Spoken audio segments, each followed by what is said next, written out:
뿌리, 줄기, 이파리까지 버릴 것 없는 대파는 정말 다양한 조리법도 있는데요. 피를 맑게 하고 내장 지방을 없애주며 장 건강에도 좋은 풍부한 영양소들도 함유되어 있어 반드시 먹어야 하는 채소 중 하나입니다. 이런 대파도 함께 먹으면 보약이 되는 음식이 있고 또 독이 될 수 있는 음식도 있습니다. 그리고 먹는 방법에 따라 효능도 다르다고 하니 다양한 방법으로 드시는 것을 추천해드리고요. 그럼 지금부터 대파의 효능과 함께 먹으면 보약이 되는 음식 3가지와 독이 되는 음식 2가지까지 알려드리겠습니다. 그리고 대파의 특급 레시피 4가지와 대파 보관법까지 대파의 모든 것 알려드릴게요. 우리나라에서는 통일신라 때부터 재배를 했다고 알려져 있습니다. 그만큼 오랫동안 재배하고 식탁에 올라온 채소인데요. 대파 특유의 향이 다른 식재료의 잡냄새를 제거하는데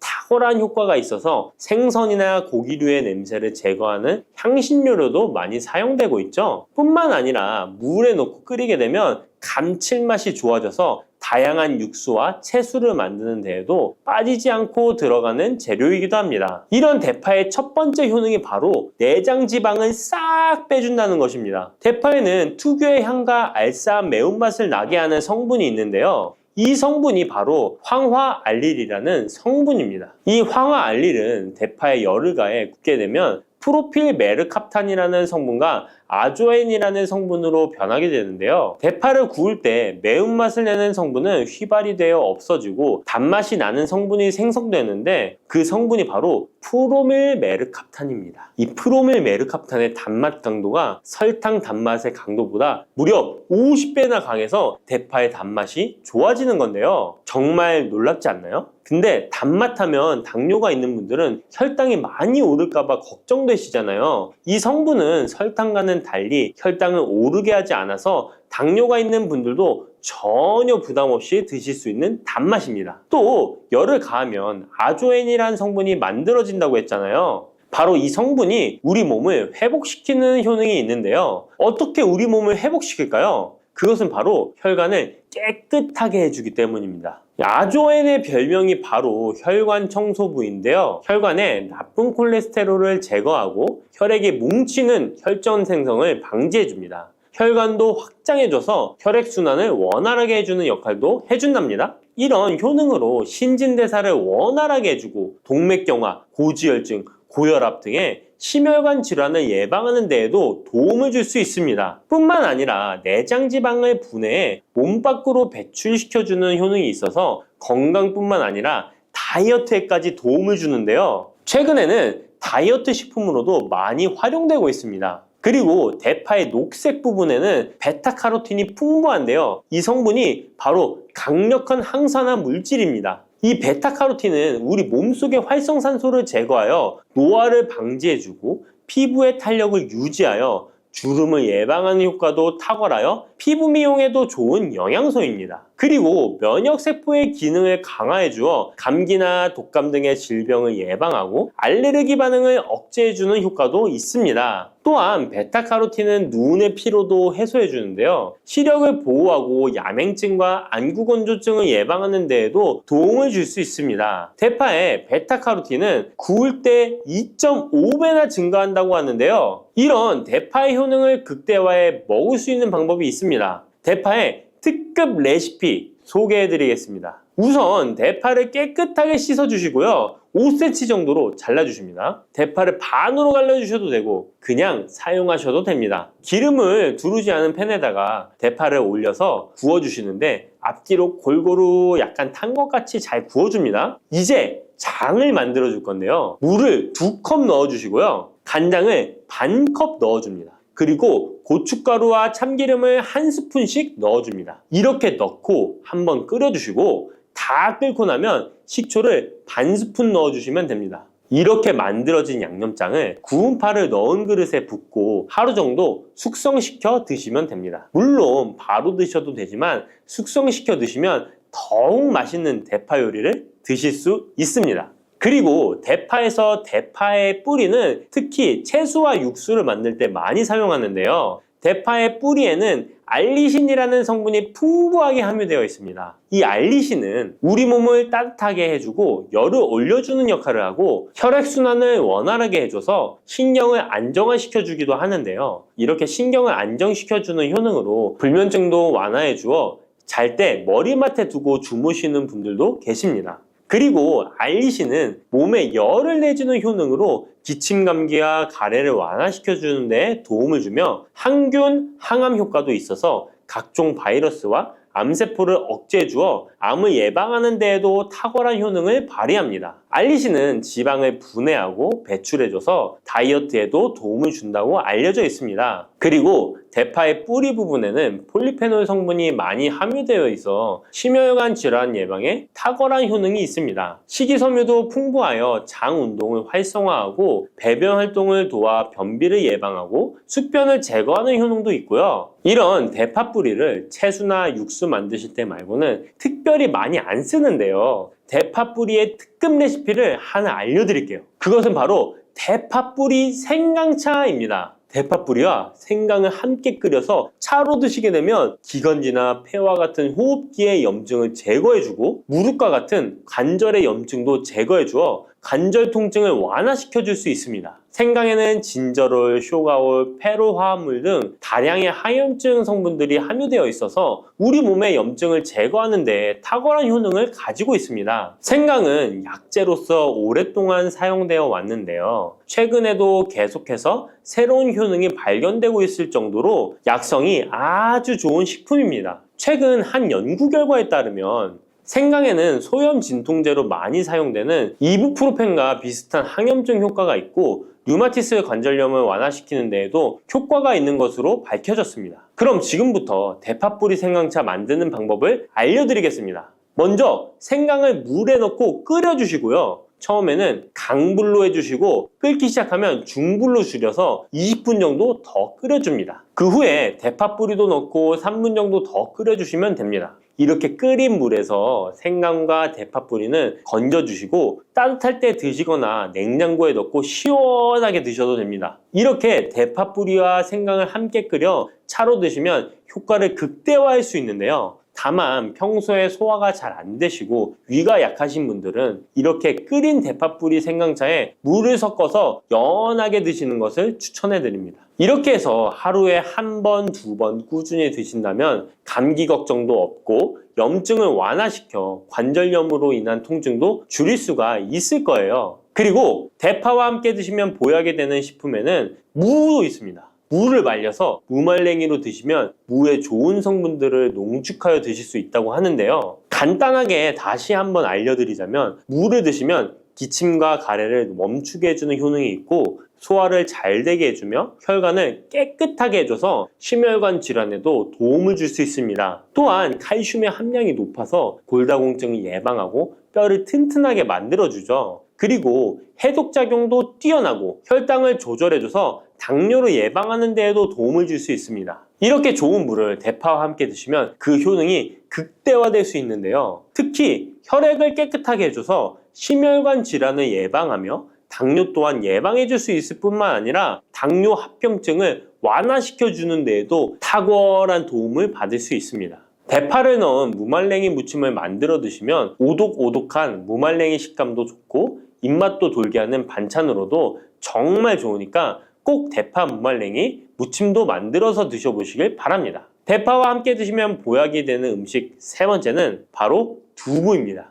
이 대파와 두부가 만나면 우리 몸에 에너지를 공급하여 활력이 넘치도록 도와줍니다. 그 이유는 바로 대파의 알리신 성분과 두부의 비타민 B1이 만나면 알리티아민으로 전환이 되는데요. 이 알리티아민이 비타민의 체내 흡수율을 높여주고 신진대사를 촉진해서 우리 몸의 피로를 회복하고 에너지를 불어넣어 주기 때문입니다. 그럼 여기서 대파 두부 조림 맛있게 만들어 드시는 특급 레시피 알려드릴게요. 먼저 잘 씻은 대파를 어슷썰기로 썰어 주시고요. 두부는 정사각형으로 깍둑 썰기를 해줍니다. 먼저 두부를 기름을 두른 팬에 구워주시고요. 노릇노릇해지면 썰어놓은 대파를 넣어줍니다. 간장을 2스푼 넣어주시고요. 고소한 참깨도 뿌려서 잘 익혀주시면 대파 두부조림 완성입니다. 정말 맛있겠죠? 이렇게 만든 대파 두부 조림을 드시고 활력 넘치는 하루를 보내실 수 있을 거예요. 대파와 함께 드시면 보약이 되는 음식 네 번째 알려드릴게요.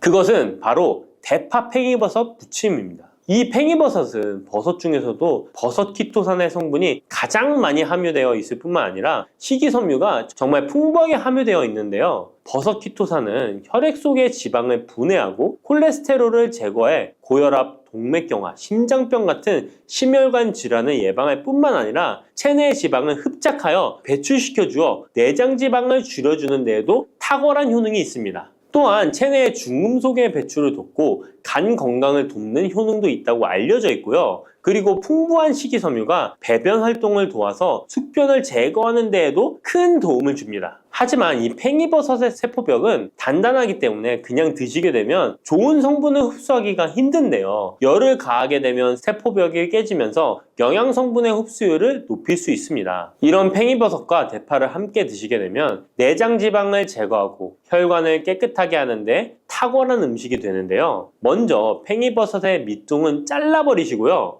팽이버섯을 적당한 크기로 잘 썰어줍니다. 그리고 흐르는 물에 잘 씻어줍니다. 그리고 대파는 어슷썰기로 잘게 썰어주시고요. 적당한 용기에 계란을 풀어주세요.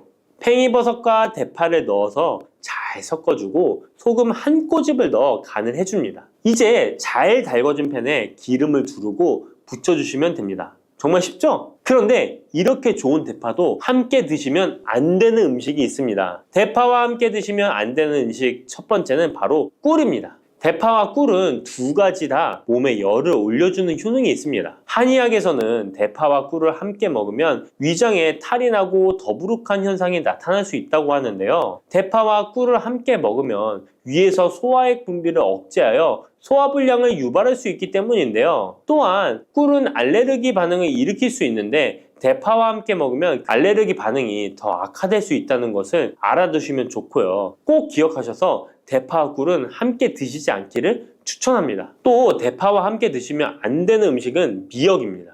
미역과 대파 둘 다 알긴산이라는 성분이 있는데 이 알긴산은 미끌거리는 식감이 있습니다. 함께 드시게 되면 식감이 안 좋은 이유도 있지만 식감보다도 더 중요한 이유가 있습니다. 왜냐하면 파에는 인과 유황 성분이 있기 때문인데요. 미역과 파를 함께 드시게 되면 파의 인과 유황 성분이 미역에 함유된 칼슘의 흡수를 방해하게 됩니다. 미역에는 칼슘 함량이 높아서 골다공증 예방에 좋은 효능이 있는데 이 효과를 떨어뜨리게 되는 것이고요. 미역국을 끓일 때 대파로 채수를 내어 시원한 미역국을 끓여 드시는 분들이 계신데 절대 미역국을 끓일 때 대파는 사용하지 않으셔야 합니다. 자, 다음으로는 대파 보관하는 법을 알려드릴게요. 대파를 한 단 사면 양이 많아 한 번에 드시지 못하는 경우가 많은데요. 대파를 보관하실 때는 씻지 않고 흙이 묻은 채 보관하는 것이 좋지만 사용하기 불편하기 때문에 씻어서 보관하는 방법 알려드릴게요.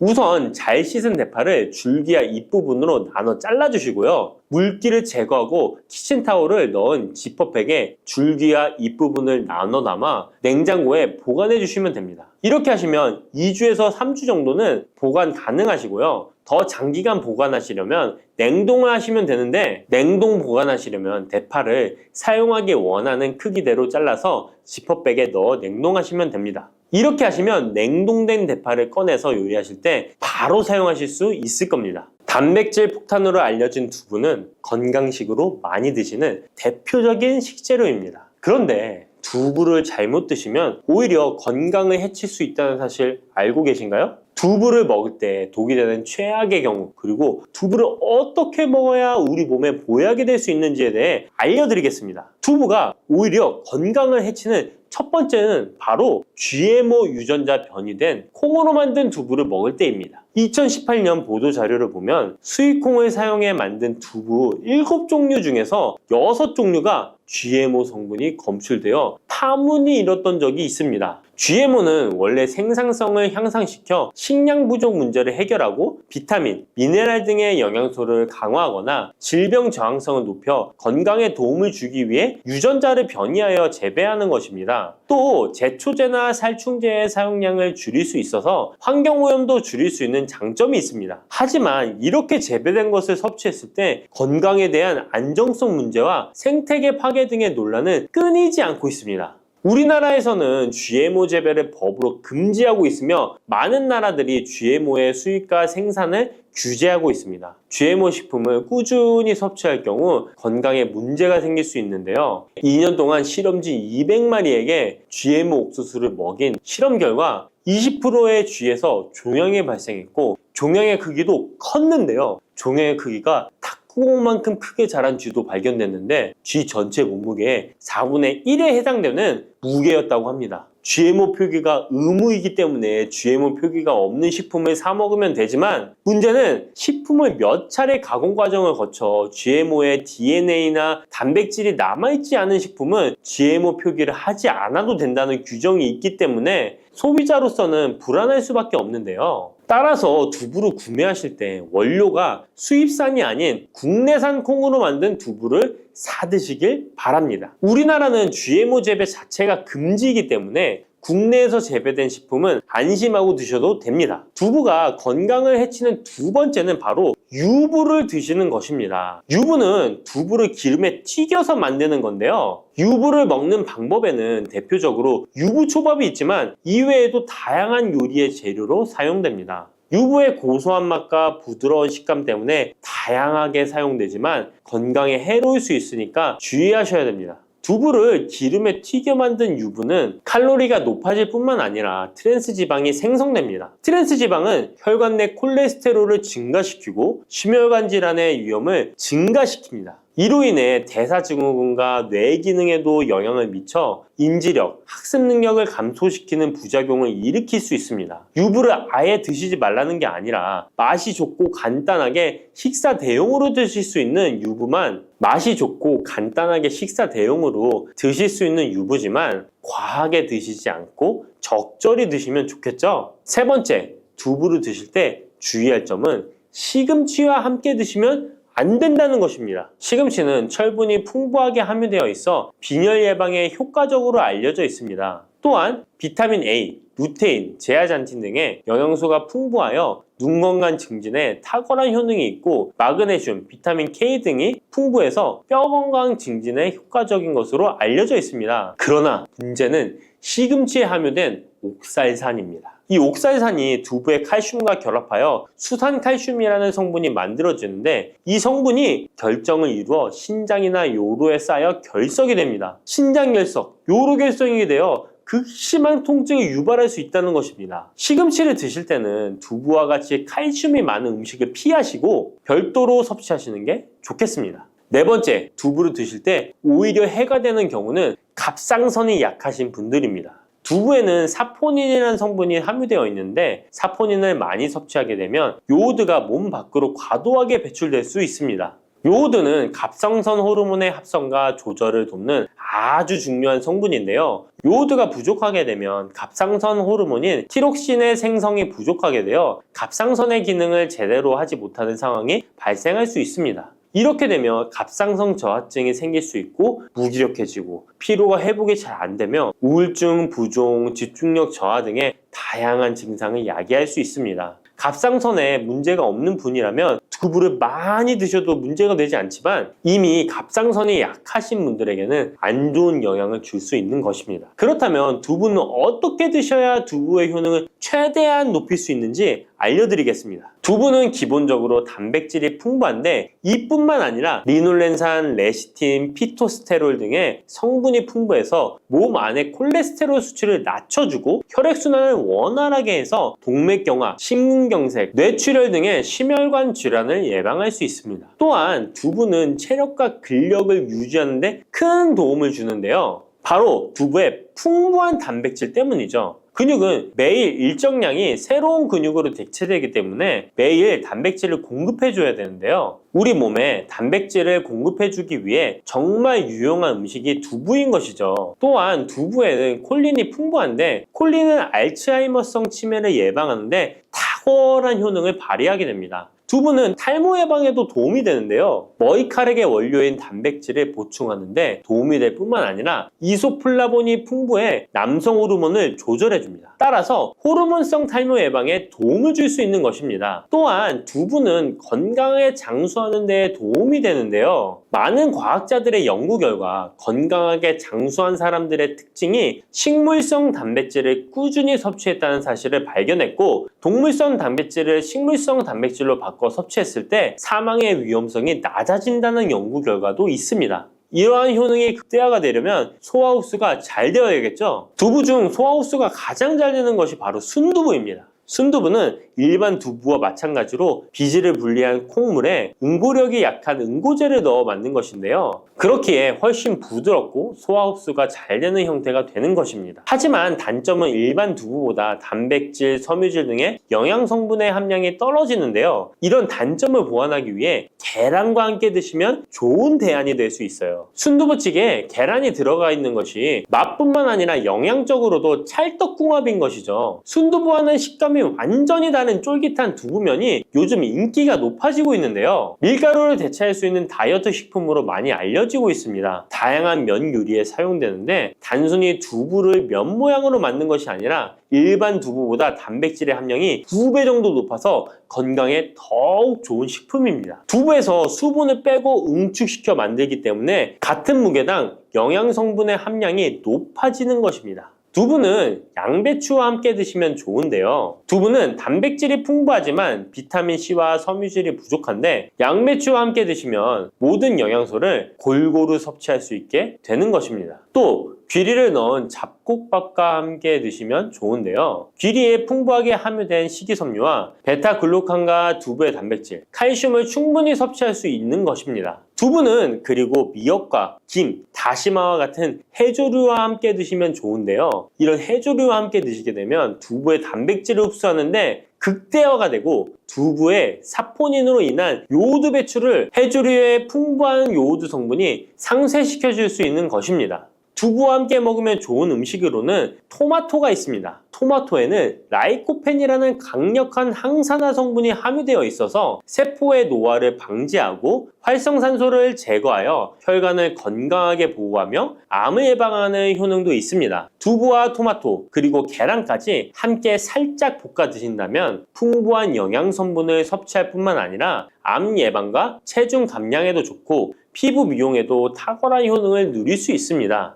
들깨를 이렇게 드시면 당뇨와 혈당이 싹 사라지고 치매도 예방할 수 있어요. 들기름, 들깨하면 무엇이 생각나시나요?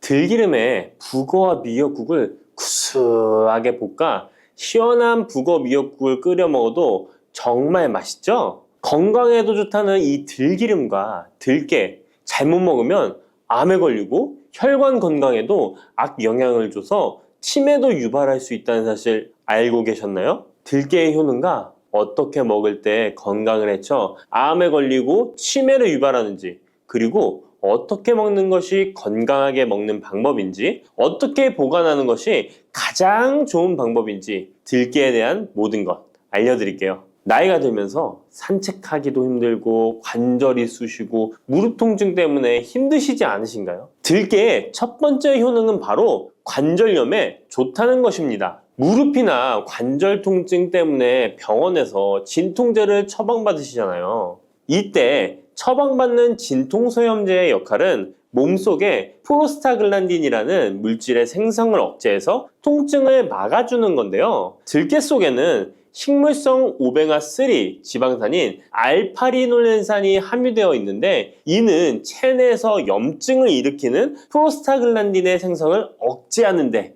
아주 좋은 효능을 발휘합니다. 우리가 오메가3를 먹는 이유 중에 하나도 혈관 건강이나 피를 맑게 해준다 등의 역할도 있지만 몸속에 미세 염증을 잡아주는 역할도 있어 드시는 분들이 정말 많은데요. 들깨가 바로 이런 염증 유발물질을 억제해줘서 진통 역할을 한다는 것이에요. 그리고 들깨의 두 번째 효능은 바로 뼈 건강에 도움을 준다는 것입니다. 들깨는 관절염과 무릎 통증을 완화시켜주는 성분이 들어있을 뿐만 아니라 바로 뼈 건강에도 도움을 주는 식품인데요. 바로 칼슘 함량이 높기 때문입니다. 들깨 100g에는 390mg 정도 되는 칼슘이 함유되어 있어 뼈 건강에 아주 도움을 줄 수 있는 좋은 식품이기도 합니다. 그래서 뼈 건강에 아주 도움을 줄 수 있는 좋은 식품이기도 합니다. 그래서 들깨를 꾸준히 섭취하면 골다공증 예방에도 참 좋은데요. 골다공증은 중년 이후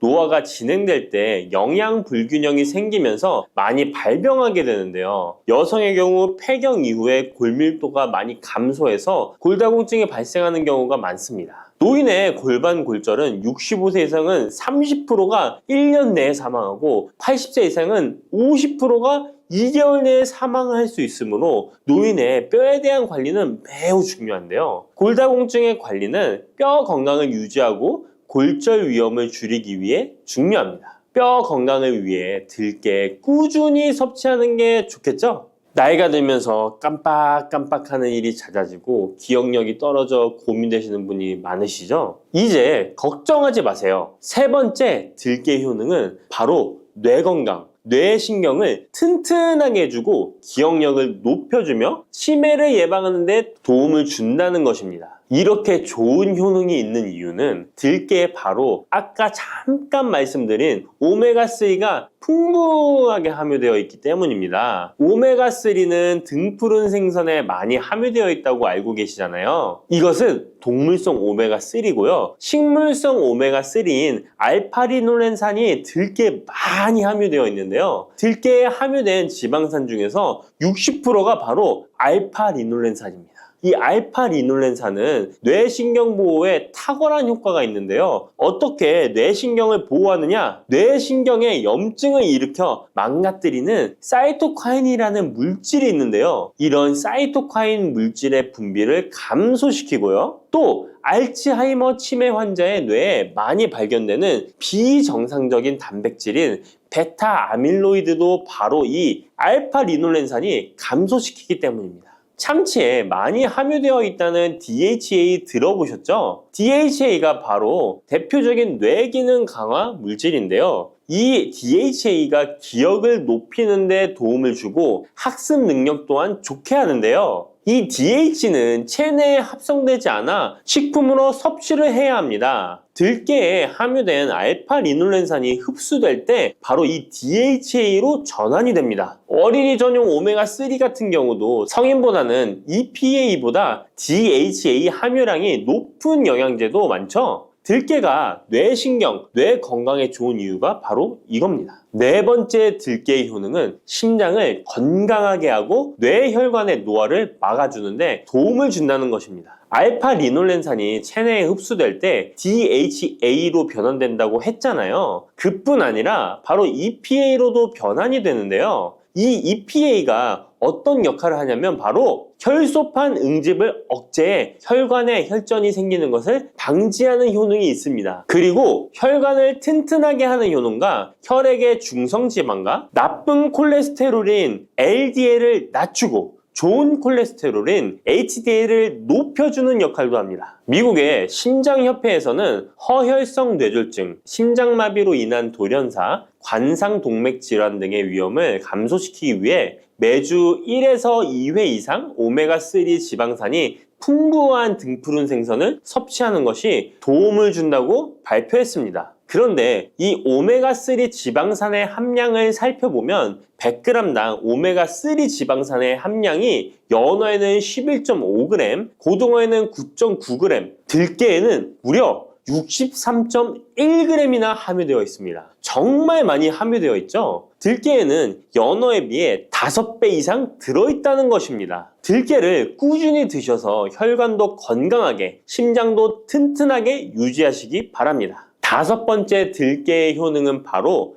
변비에 좋다는 것입니다. 들깨의 껍질에는 식이섬유가 풍부한데요. 들깨 100g에는 18g 정도로 풍부한 식이섬유가 함유되어 있습니다. 이 식이섬유는 장내에서 수분을 흡수하게 되는데요. 수분을 흡수하여 대변을 무르게 하고 장 운동도 촉진하여 변비를 예방하는 데 도움을 주는 것입니다. 또한 불포화 지방산이 풍부한데요. 들깨에 함유된 리놀렌산이 대장의 염증을 억제해주고 변비로 인해 발생할 수 있는 대장질환 또한 예방하는 데 도움을 줄 수 있습니다. 6번째 들깨의 효능은 바로 췌장을 건강하게 하는데 도움을 준다는 것입니다. 들깨에 풍부하게 함유된 루테올린이라는 성분이 있는데요. 이 성분이 몸 안에서 인슐린에 대한 반응도를 높이는 기능을 합니다. 이게 무슨 말이냐면 췌장에서 인슐린을 조금만 분비하게 돼도 몸 안에서 이 인슐린이 작용을 잘해서 혈당이 급격히 올라가는 것을 막아주고 이렇게 되면 췌장에서 인슐린 분비를 줄일 수 있겠죠. 이렇게 췌장의 부담을 많이 덜어줄 수 있다는 것입니다. 루테올린을 통한 인슐린 반응도가 높아지면 당뇨도 예방할 수 있고 혈당 조절에도 많은 도움을 받을 수 있는 것입니다. 7번째 들깨의 효능은 알레르기성 질환을 예방하는데 도움을 주는 것입니다. 들깨에 오메가3 지방산이 많이 함유되어 있다고 했잖아요. 이 오메가3 지방산이 염증을 억제하고 면역력을 강화시키는 효과가 있어서 알레르기 증상을 예방하고 완화시키는데 도움을 줄 수 있는 것입니다. 그리고 또 비타민 E가 풍부하게 함유되어 있는데요. 비타민 E는 항산화 작용에 뛰어나고 알레르기 반응을 일으키는 물질인 히스타민의 분비를 억제하는 효과가 있습니다. 알레르기에 처방받는 항히스타민제와 비슷한 기전이라고도 어찌 보면 볼 수 있겠죠. 8번째 들깨의 효능은 빈혈에 좋다는 것입니다. 들깨 100g에는 철분이 약 14mg 정도로 함유되어 있는데요. 이는 시금치의 약 2배에 해당됩니다. 시금치보다도 철분 함량이 높아 빈혈에 도움을 줄 수 있는 것이고 그뿐만 아니라 들깨에 함유된 비타민 B1, 2는 조혈작용을 도와주는데요. 조혈작용이란 혈액 속의 혈구를 만들어내는 과정을 말합니다. 빈혈이 있는 분들이 들깨를 꾸준히 드신다면 빈혈을 개선하는 데 많은 도움을 받을 수 있는 것이죠. 자, 그런데 이렇게 좋은 들깨도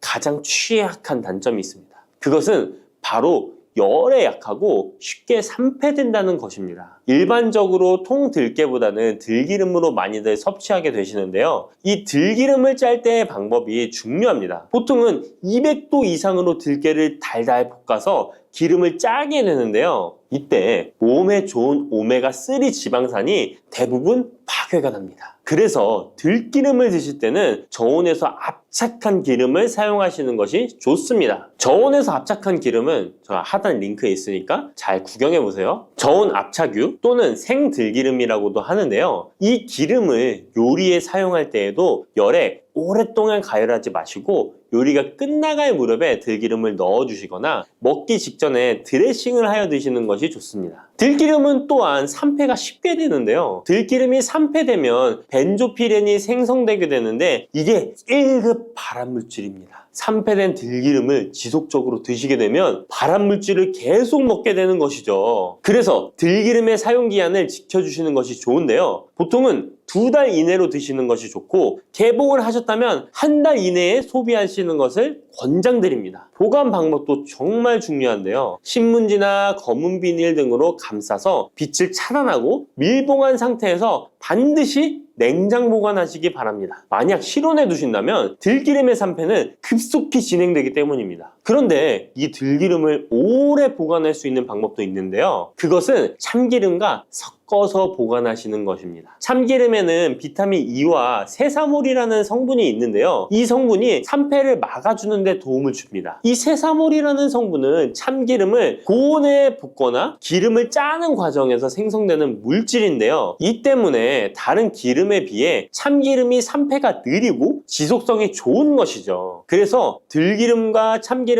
7:3 또는 8:2 정도로 섞어서 보관하시면 조금 더 오래 보관하실 수 있습니다. 그런데 들깨를 기름으로 드시게 되면 들깨 껍질을 섭취할 수 없는데요. 들깨 껍질에 몸에 좋은 식이섬유와 대표적인 항산화 물질인 폴리페놀 성분들을 다 버리게 되는 것입니다. 그래서 들깨를 제대로 드시려면 들기름보다도 통들깨 자체로 드시는 것이 좋습니다. 마트에 가면 통들깨보다도 들깨 가루를 많이 판매하시는데요. 들깨 가루는 산패가 빨리 되기 때문에 통들깨를 구매해 드시길 바랍니다. 통들깨를 구매하시면 그 안에 작은 돌이라든지 이물질이 들어있어 세척을 잘 해주셔야 되는데요. 세척하는 방법 알려드릴게요. 먼저 들깨를 물에 담가 씻어줍니다. 그리고 물 위에 뜨는 것만 채로 걷어 옮겨주시기 바랍니다. 그렇게 하면 바닥에 이물질만 남는데요. 이것을 버리고 또 물에 담가 씻어주고 물 위에 뜨는 것만 채로 걷어 옮겨주시면 됩니다. 이 같은 작업을 3번, 4번 반복해주면 되는데요. 이렇게 하면 통들깨를 깨끗하게 세척할 수 있습니다. 깨끗하게 세척한 통들깨는 자연 건조해 주셔도 되긴 하지만 시간이 오래 걸리니 팬에 담아 약한 불로 건조시켜 주시거나 쉬운 방법은 전자레인지를 이용하시면 됩니다. 전자레인지를 이용한 건조 방법 알려드릴게요. 세척한 통들깨를 접시에 담아 주시고요. 이렇게 해서 5분 정도 돌려주시고요. 상태를 확인해 줍니다. 아직 덜 건조되었을 거예요. 한 번에 오랜 시간 전자레인지에 돌리면 들깨가 탈 수 있으니까 이렇게 5분 정도씩 돌려가며 상태를 확인해 주면서 완전히 건조될 때까지 이 작업을 해주시면 됩니다. 완전히 건조된 통들깨는 그냥 스푼으로 떠서 드셔도 되고요. 먹을 만큼씩 믹서기에 갈아서 음식에 넣어 드셔도 되고 통들깨 자체로 음식에 넣어 드셔도 됩니다. 이렇게 하시면 들깨를 산패되지 않은 상태로 신선하고 건강하게 버리는 것 없이 드실 수 있습니다.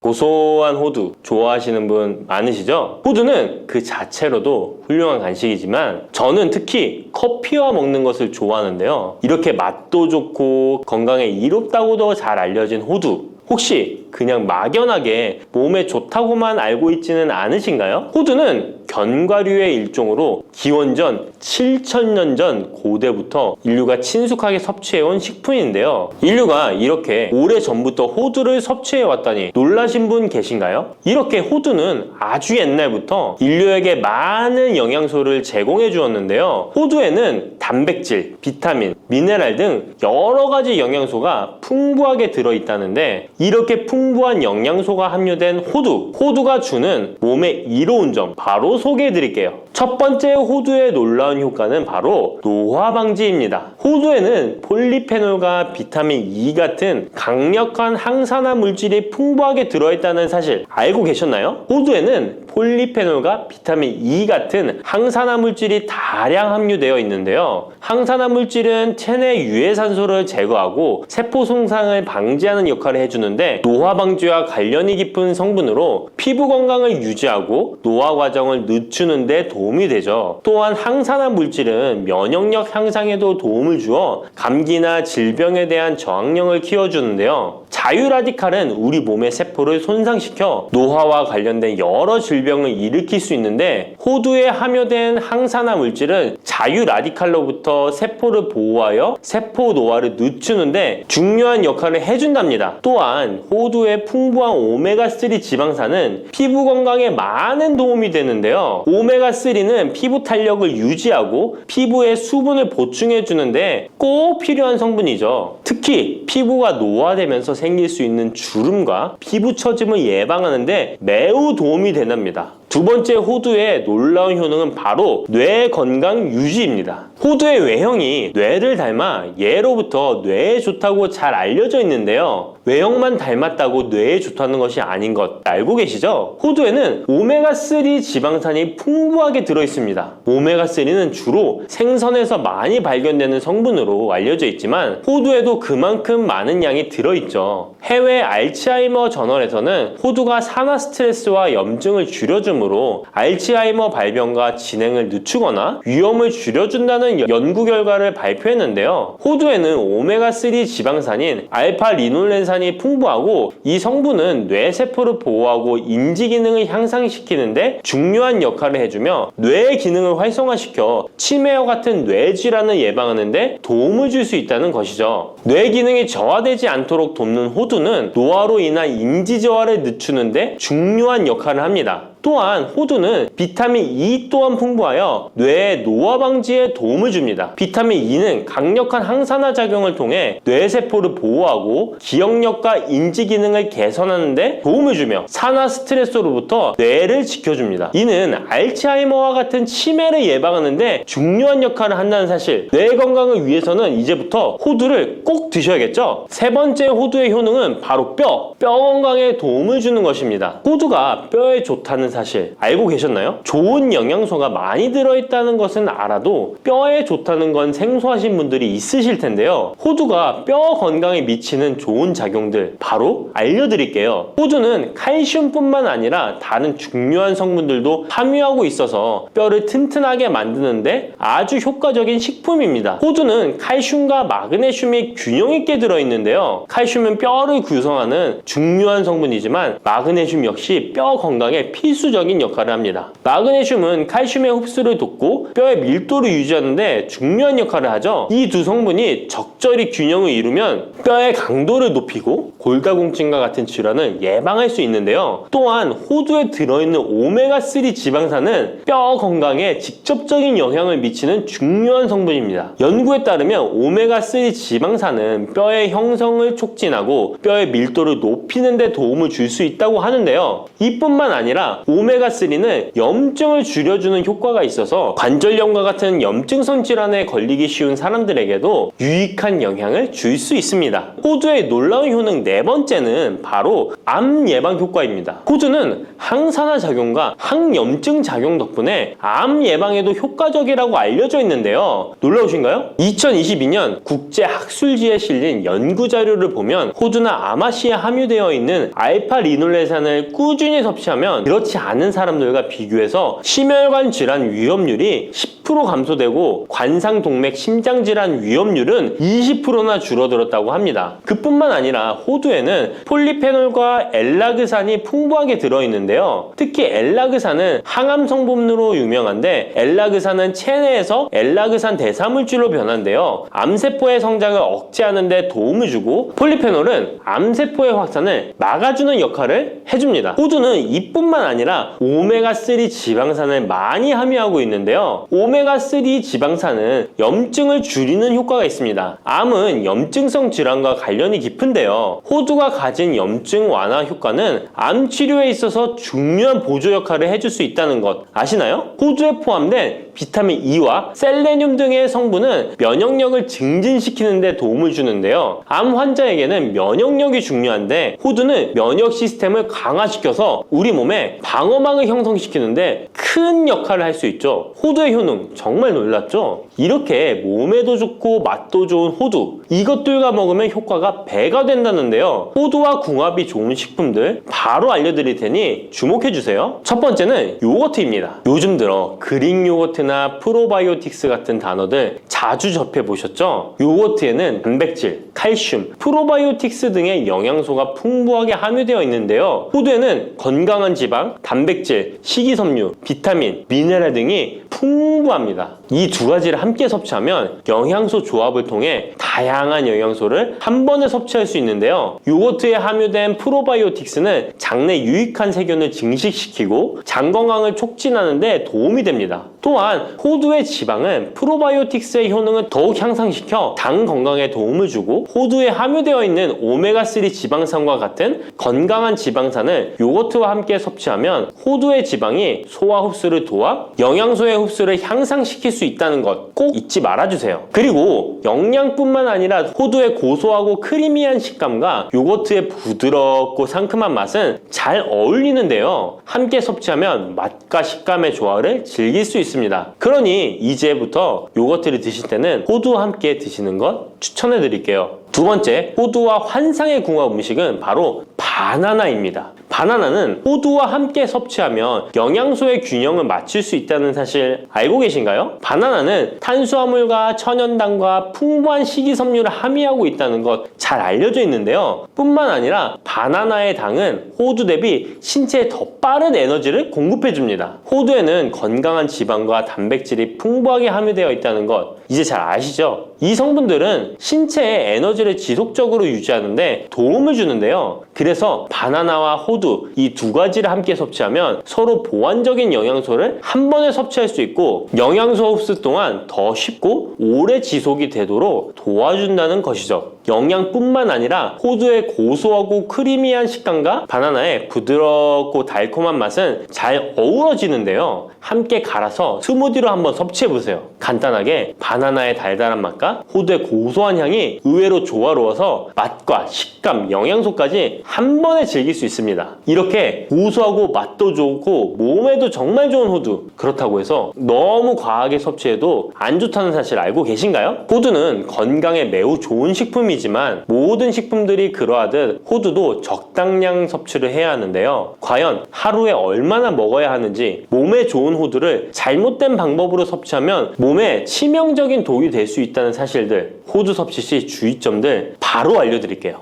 호두 섭취 시 유의할 점 첫 번째는 알레르기 반응입니다. 호두는 견과류 중 하나로 알레르기를 유발할 수 있는 식품인데요. 일부 사람들에게 알레르기 반응을 일으킬 수 있습니다. 호두 알레르기가 있는 경우 호두를 섭취했을 때 입술이나 혀 또는 얼굴이 부풀거나 호흡곤란을 겪을 수 있는데 이는 개개인의 신체 증상에 따라 매우 위험할 수도 있습니다. 경우에 따라 목숨도 위험할 수 있는데요. 만약 이런 증상이 발생하면 즉시 호두 섭취를 중단하고 필요시 의사와 상담해야 합니다. 알레르기가 있는 사람은 호두를 피하는 것이 매우 중요합니다. 호두 섭취 시 주의할 점 두 번째는 과도한 섭취입니다. 호두는 100g당 650칼로리로 매우 고칼로리 음식입니다. 하루 섭취량을 과도하게 초과하면 체중 증가를 유발할 수 있는데요. 호두에는 지방이 많이 함유되어 있지만 대부분 불포화 지방이라 건강에 유익하다고 알고 있지만 칼로리가 높기 때문에 적당한 양을 섭취하는 것이 중요합니다. 하루 20에서 30g 정도, 이는 약 5에서 7알 정도 되는데요. 쪽으로 봤을 때 10개에서 15쪽이 적당합니다. 호두 섭취할 때 꼭 기억해 주세요.